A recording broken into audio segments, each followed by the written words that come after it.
Saya dulu pernah syuting satu film, saya lupa dan itu pun belum tayang karena kena pandemi. Yang saya ada adegan itu menikahkan orang dan mensahadatkan orang. Apakah itu Natasha atau siapa saya nggak tahu, makanya sebelum menikah.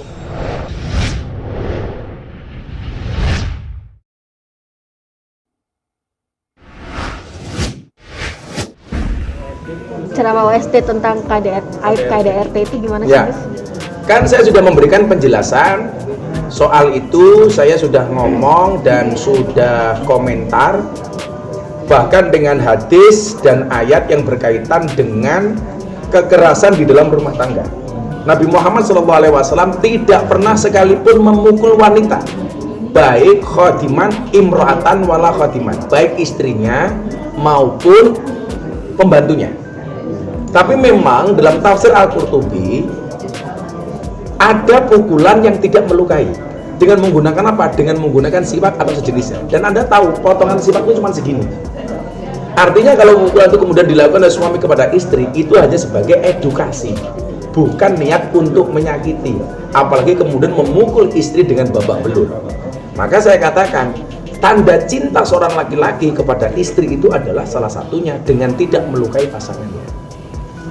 Makanya kan saya bilang, pasangan terbaik bukan yang datang dengan segala kelebihannya, tetapi yang tidak meninggalkan kita dengan segala kekurangannya. Nah, bagaimana dengan yang terjadi sama Ustadzah Oki? Saya sempat di WA sama suaminya. Menurut pandangan saya, Oki kan juga seorang perempuan. Mana mungkin dia melegalkan atau menormalisasi KDRT? Mungkin yang terjadi adalah dia salah mengambil contoh dan pemilihan diksi kalimat. Tepatnya di situ. Akhirnya kemudian dia ada klarifikasi di Instagram, nggak mungkin saya melegalkan KDRT gitu. Maka menurut saya ini hanya sekedar pemilihan contoh dan diksi kalimat yang kurang tepat. Tapi kalau normalisasi bahkan melegalisir KDRT, ya saya menolak. Nggak ada dalam Islam membenarkan KDRT. Kadang-kadang begini juga, laki-laki atas nama sebagai seorang imam, pemimpin rumah tangga, padahal dia belum menjadi imam yang baik, belum menjadi pemimpin rumah tangga yang baik, dia minta dihormati, minta ditaati, kemudian sewenang-wenang, ini juga nggak boleh. Makanya ada bahasa hormat, ada bahasa taat. Perempuan ingat, ada bahasa hormat dan taat. Hormat itu hukumnya wajib, taat itu pilih-pilih. Siapapun suami hormatilah, walaupun pendapatnya tidak harus kamu setuju. Nggak ada kekerasan dalam rumah tangga menurut agama Islam. Ya. Dorce sudah Dorce. Itu hoak ya. Saya nggak tahu itu yang edit siapa, saya dikejar-kejar kapan Gus Miftah mengislamkan Natasha Wilona. Enggak. Saya belum ketemu. Karena mungkin ada tren banyak selebritis yang masuk Islam melalui saya, kemudian dikait-kaitkan dengan Natasha Wilona. Dari kemarin saya nggak mau komentar, tapi kok beritanya semakin banyak. Di YouTube, di medsos, di Instagram, bahkan di TikTok, katanya ada prosesi saya mengislamkan Natasha Wilona. Yang jelas begini ya, jangan sampai kemudian pemberitaan ini membuat yang bersangkutan tidak nyaman, dikira fitnah dan sebagainya. Yang jelas saya tidak pernah atau belum pernah sampai hari ini menuntun Natasha Wilona bersahadat. Saya nggak tahu yang edit siapa itu.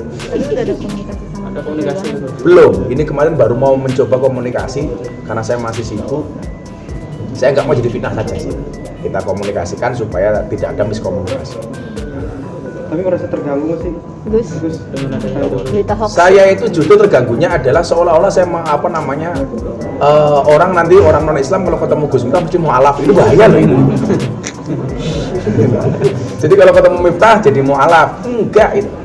Dari sekian banyak orang yang kita Islamkan atau yang masuk Islam melalui saya, itu rata-rata adalah karena mereka merasa happy dan nyaman dengan pola beragama saya yang enjoy, gitu saja.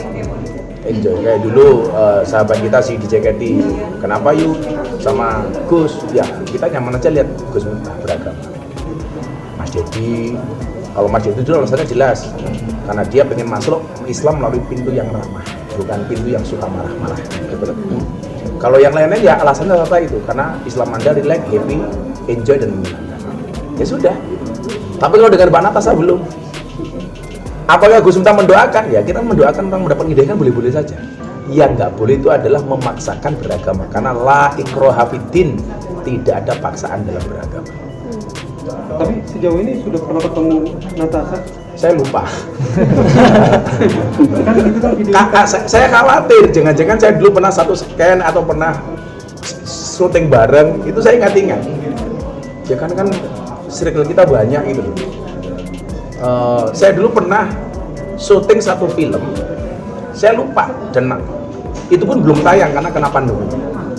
Yang saya ada adegan itu menikahkan orang dan mensahadatkan orang. Apakah itu Natasha atau siapa saya nggak tahu, makanya saya belum komentar. Karena udah lama banget. Wong saya dibayar berapa juga lupa, apalagi orang. Thank you.